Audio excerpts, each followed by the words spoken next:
There are termites in the beams of your life, and you have been feeding them by hand. 5 of them. 5 quiet weights you carry every single day, chewing through your time, your energy, and your peace while you smile and call them normal.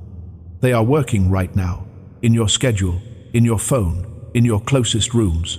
Tonight you will learn the 5 things you must eliminate from your life, and why the removal must happen in total silence, without telling a single soul. Friedrich Nietzsche earned this lesson in the hardest currency there is. He was a man whose body betrayed him young, whose friends drifted when he needed them most, whose ideas were laughed at by the very world they would one day reshape. Stripped of comfort, stripped of company, he was forced to look at life without decoration. And from that bare place he saw what the comfortable never see. He saw that most lives are not destroyed by catastrophe. They are eaten slowly, from the inside, by things their owners refuse to remove. And he saw something darker still. The moment you announce a change, the people around you begin working against it.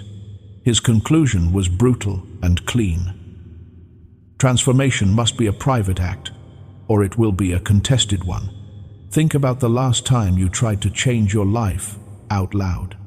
Maybe it was a habit you swore off in front of everyone, and their watching eyes turned your struggle into a performance.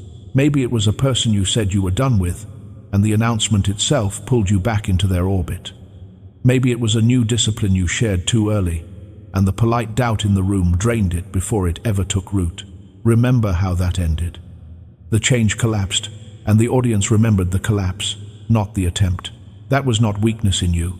That was a law you had not yet learned. Witness change invites resistance.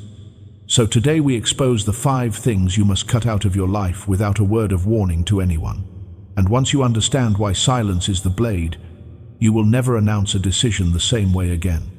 Nietzsche taught that every person is 2 people, the one others have already decided you are, and the one you are trying to become. The crowd defends its version of you with astonishing energy, because your growth forces them to update their map, and people hate redrawing maps. This is why quiet removal beats loud declaration every time. Elimination is not an event. Elimination is a discipline. The first thing to eliminate, silently, is the dead comfort. Every life collects them. The scrolling that eats your first hour of morning, the show that plays while your goals wait, the soft routine that once restored you and now only sedates you. Watch closely how a dead comfort behaves. It never demands your whole day. It only asks for the edges, 10 minutes here, 1 more episode there. And edges are where futures are built. Nietzsche despised sedation in all its forms, because he believed a numbed person cannot hear their own instincts, and instincts are the compass of becoming. He taught that pleasure which costs your strength is not pleasure at all. It is rent paid to weakness. Now understand why this removal must be silent. Announce that you are quitting a comfort, and the people who share that comfort with you will feel judged by your exit. Suddenly they tease you. Suddenly they tempt you. Suddenly your small private war has spectators betting against you. Say nothing. Simply let the dead comfort starve. A habit removed in silence has no one to defend it. The second thing to eliminate is the borrowed goal. This one hides deeper, so notice the pattern carefully. Somewhere in your life there is an ambition you carry that was never yours. It was handed to you by a parent's expectation, a rival's success, a crowd's applause for someone else. You chase it dutifully, and the chase feels heavy in a way your true desires never do. Not because you are lazy, but because you are hauling someone else's cargo up your own mountain. Nietzsche called the unexamined life a costume, a self stitched together from other people's approval, worn so long the wearer forgets it has buttons. He taught that the first act of strength is subtraction, peeling away every want that cannot prove its origin in you. And this removal, above all, must happen without announcement. Tell the person who gave you the borrowed goal that you are putting it down, and you ignite a negotiation you cannot win. Guilt from the parent, mockery from the rival, confusion from the crowd. You do not owe the world a resignation letter from a job it assigned you without asking. Drop the borrowed goal on the trail and walk lighter. A desire that needs defending to others was never yours to begin with. The third thing to eliminate is the one-way person. But here is where the lesson moves closer to your own table, because this one has a face and a name, and you already know it. Every circle contains someone who arrives only to withdraw. They take your hours and return none. They unload their storms on you and vanish when yours roll in. They remember your phone number only when they need something carried. You have kept them, not because they nourish you, but because history feels like obligation, and obligation wears the mask of loyalty. Nietzsche had no patience for this arithmetic. He taught that a bond which only drains is not a bond, it is a leak, and a person who cannot celebrate your strength is quietly invested in your weakness. Now hear the crucial part. You do not eliminate the one-way person with a speech. There is no confrontation, no dramatic door slam, no message explaining your reasons. Explanations give them material, and material becomes gossip, and gossip becomes a campaign. Instead, you become slowly, peacefully unavailable. Your yes becomes sometimes. Your sometimes becomes rarely. The tide goes out so gradually that no one can name the day the water left. Distance delivered gently needs no defense. The strongest exits are the ones nobody can quote. Now pause right here, because there is a twist beneath these three removals that almost everyone misses. The dead comfort, the borrowed goal, the one-way person. These look like three separate problems. They are not. They are one single law wearing three different faces. And the law is this: whatever you keep in your life without choosing it is choosing for you. The comfort chose your mornings. The goal chose your direction. The person chose your energy. Elimination, done in silence, is simply the act of taking the pen back. You are not removing things from your life. You are removing other hands from the wheel. The fourth thing to eliminate is the old story you tell about yourself.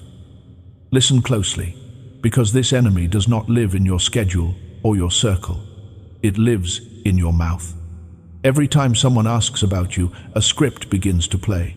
I am bad with money. I always quit things. I am not the type who succeeds. I am just unlucky with people. You wrote this script years ago, in a low season, and you have been performing it ever since, not because it is true, but because it is familiar, and familiar feels like identity. Nietzsche saw self-description as self-construction. He taught that a person becomes the sentence they repeat, that the story is not a report of your past, but a blueprint of your future.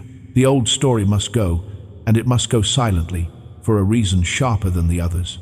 If you announce a new self, the crowd demands evidence immediately, and new selves are seedlings. They die under inspection.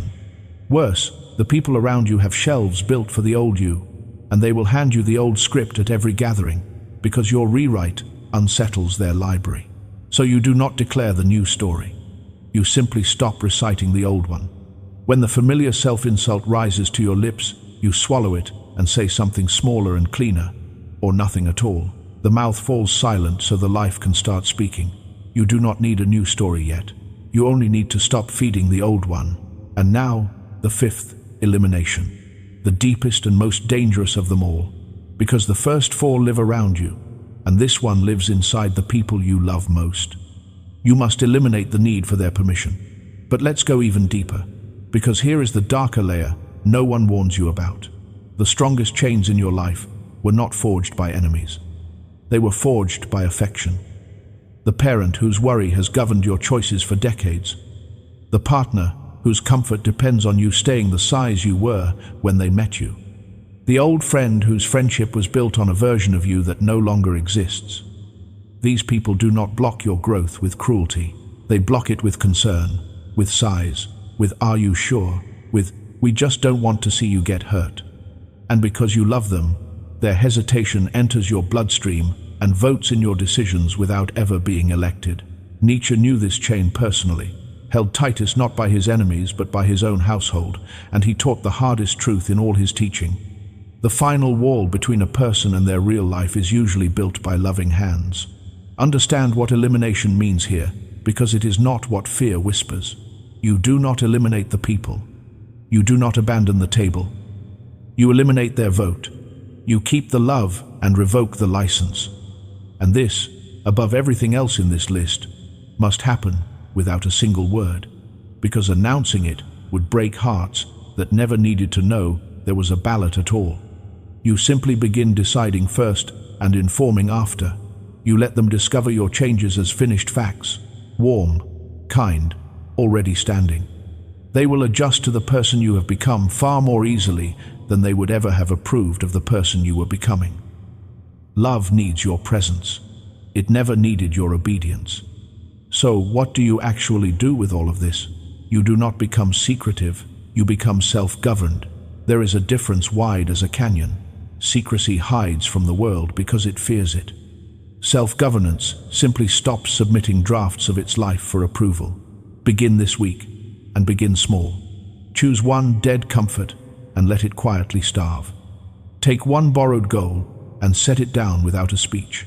Let one-way person meet your gentle unavailability. Catch the old story once, mid-sentence, and close your mouth around it. And make one decision, just one, that you inform your loved ones about only after it is done. Then watch, in the same grave silence, what begins to happen. Your days return to you like land after a flood, not because the world changed, but because the leaks were sealed, and no one was given the chance to argue with the ceiling. And notice one final pattern as the weeks pass. Nobody will confront you about what disappeared. The comfort will not send a letter. The borrowed goal will not file a complaint. The one-way person will drift toward fresher wells. The old story will fade like a poster in the sun. This is the secret the loud reformers never learn. The world only fights the changes it is invited to watch. Change performed is change contested. Change completed is simply the new weather, and people adjust to weather without ever asking its permission. Nietzsche spent his life becoming, in rented rooms, in mountain air, in a silence the world mistook for failure. And when his becoming was finished, it did not need an announcement. It arrived like dawn arrives, without a press release, impossible to argue with, already everywhere. Cut what numbs you and tell no one. Cut what was never yours and tell no one. Cut what only takes and tell no one. Cut the old script, cut the borrowed vote, and let the results hold the press conference. Because the life you want is not waiting for applause, it is waiting for room. Elimination is not loss. Elimination is not cruelty, and a transformation done in silence is never anyone's to stop.